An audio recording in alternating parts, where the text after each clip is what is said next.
Hello everyone, and welcome to a very fancy Fate Grand Order art review. Today we will be reviewing the very first servant in Fate Grand Order, Servant ID number 1, Mash Kyrielight.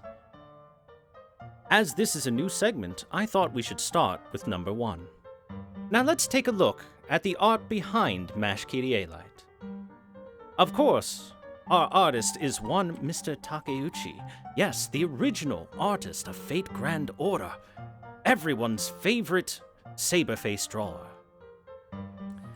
Now, for those that don't know, Mash Kyrielight is an old design that was supposed to be in Fate Stay Night, but was never really implemented. So this design has existed for quite some time. However, it has changed a little bit over the years.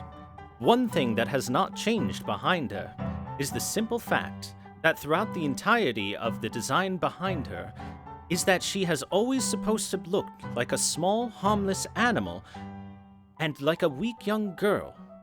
That is why one of her eyes is covered by her hair, to give her an air of mysteriousness, an air of shyness behind her.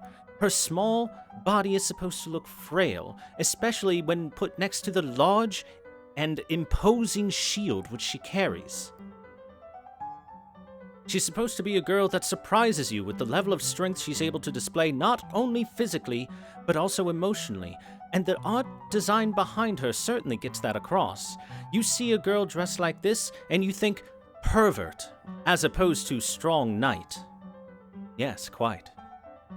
Moving on to her second ascension, she gains a small bit of armor to cover up her tummy. However, her breasts still protrude over them, which is honestly not the greatest of armor designs, and gains a little bit of greaves to cover her knees and some of her thighs, but not all of them.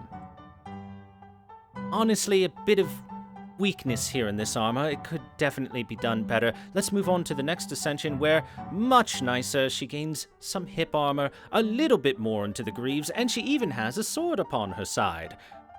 That being said, I don't believe she ever uses this. I believe this is more just to harken back to the fact that she is supposed to be a Knight of the Round Table.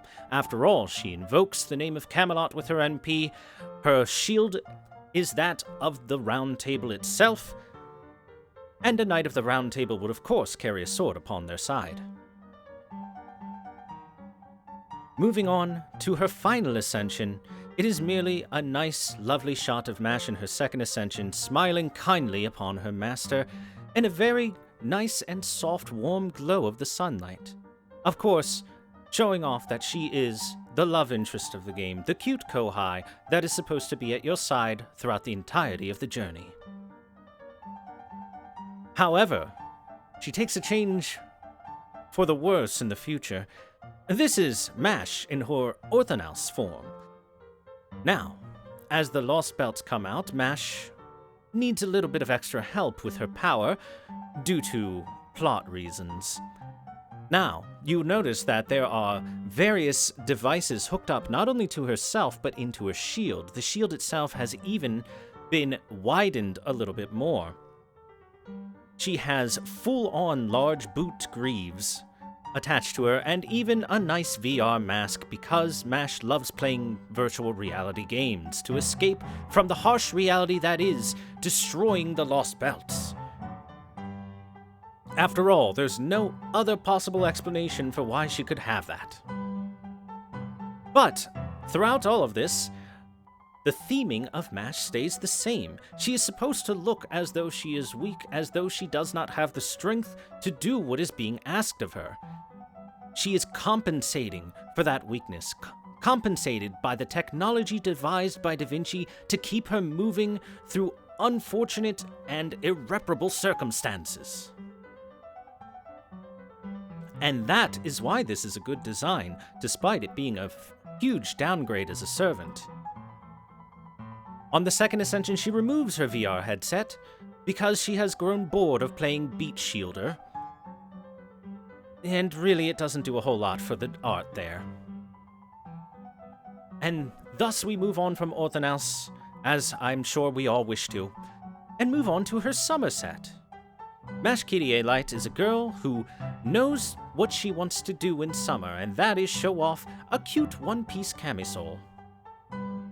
It's simple and yet adorable. She has her glasses on because she's not at work, and she wears her glasses outside of work. I suppose she wears contacts when she goes, or maybe they're even fake, who knows. Either way, this is a very simple one-piece little dress. It has a cute bow on the front. It is designed to just make her look cute, and it does a good job of it. Well done. This is her first swimsuit. However, several years later, Mash grows a little bit older and with such becomes a little bit bolder, moving into a two-piece swimsuit. And a slightly more provoking design. Aside from it being a two-piece bikini, it also has a lot more color going on for it. It now has the nice striped color onto it to draw your eye into the covered fleshy bits. Yes, this is Mash's way of saying, I've grown older, I've grown bolder, and I want Senpai to notice me. Well done, Mash, well done. And finally, one last little art snippet for her. We finally have her idol outfit. Really, it's her traveling outfit, but it's released during an idol event, where we get to see Mash in a beautiful little traveling clothes with a wonderful hat, very similar to the one that Castor Artoria wears, a cute bow in the front, this weird, I'm actually not sure what to call it, but the things around her shoulders and chest, I really don't know what that's called, honestly, which harkens to the design of a sailor uniform, a Japanese uniform for students, along with, of course, the most important part right down here, the Zettai Ryoiki. Yes, that fleshy bit right between the thigh highs and the skirt. On top of that, we have a very nice jacket for her to wear, but it is not only nice looking, it is also quite functional. You'll notice it has multiple pockets on it in order for her to carry any sort of things which might be useful to her on her travels, as this is a lovely traveling outfit for her. Were I to take all the different designs of Mash throughout time, and choose one of them that I like the best, if I'm being honest, it of course has to be just OG Mash once she has gained a little bit more of her confidence and a little bit more of her power. It is the closest thing to actually being a combat uniform